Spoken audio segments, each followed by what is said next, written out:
Hello friends, I am Lily and welcome to the Global Pulse. Here are the latest development regarding sad and untimely demise of the president of Iran. In times when tensions are at their peak between Iran and Israel, threats are coming from Iran that they will soon develop nuclear weapons. Suddenly, news comes that the helicopter of Iran's president has crashed and he has died in this accident. Here we are talking about the convoy of Iran's President Ibrahim Raisi, not the supreme leader. The supreme leader is safe, but Iran's President Raisi was traveling in the helicopter, and Iran's government media has reported that it was a hard landing. At this point, they could not establish any connections, but they say they know from the experience that when a helicopter has a hard landing, the possibility of bad news increases significantly. You may remember when former Chief of Defense Staff General Vipin Rawat's helicopter crashed. At that time also it was called a helicopter hard landing. These words were extensively used,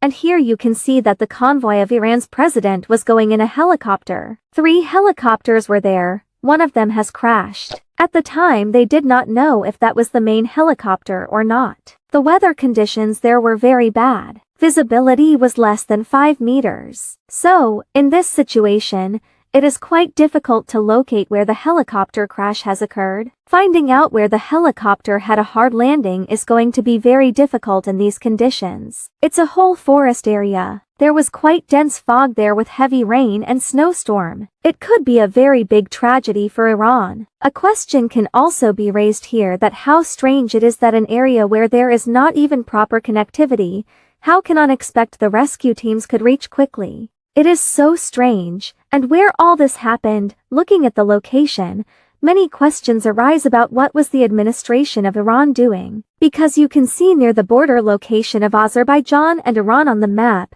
there is a very large forest area, known as the Demise forest. This forest area is located between the cities of Varzakhan and Jolfa in East Azerbaijan province. This is the place where President of Iran and their foreign minister both went to inaugurate a dam. Iran and Azerbaijan have jointly inaugurated a dam named Kizkalasi Dam, which was built jointly by these two nations on the Aras River at the common border. One thing quite notably needs to be considered here. Relations between Iran and Azerbaijan are not very good. Both countries keep threatening each other several times, and Israel always has an interest in keeping Azerbaijan's anti-Iran stance active. Actually, Israel has supplied weapons to Azerbaijan several times to keep Iran's agencies building some proxies against it. Now, it's strange to see that at a time when Azerbaijan and Iran were setting aside their differences to inaugurate a very important dam. Obviously, the benefit of this will be to the people of both Azerbaijan and Iran. Both the presidents of Iran and Azerbaijan were present there to inaugurate this dam. As soon as the meeting ended,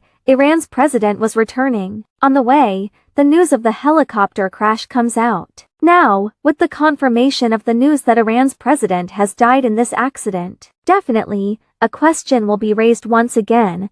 Was there an attempt to kill Iran's president and his foreign minister? Was all this a well-planned event? And obviously, what is being told here is not just our own thought, but the whole world is thinking so. So, at the present time, 2 hashtags have started trending worldwide. One is Iran. The other, what has Mossad done? A report has also emerged that the area where the helicopter crashed is so heavily covered with fog, and even the rescue team was unable to reach there. There were no messages or reports coming from the helicopter. It was completely silent. But the reports have came out to be true. Now, it confirms that Iran has not only lost its president but also its foreign minister. Obviously, this will also have a geopolitical impact. We might see a more aggressive Iran against Israel. Obviously, there will be a lot of suspicion in Iran about whether Mossad has planned all this, because the sequence of events clearly raises doubts.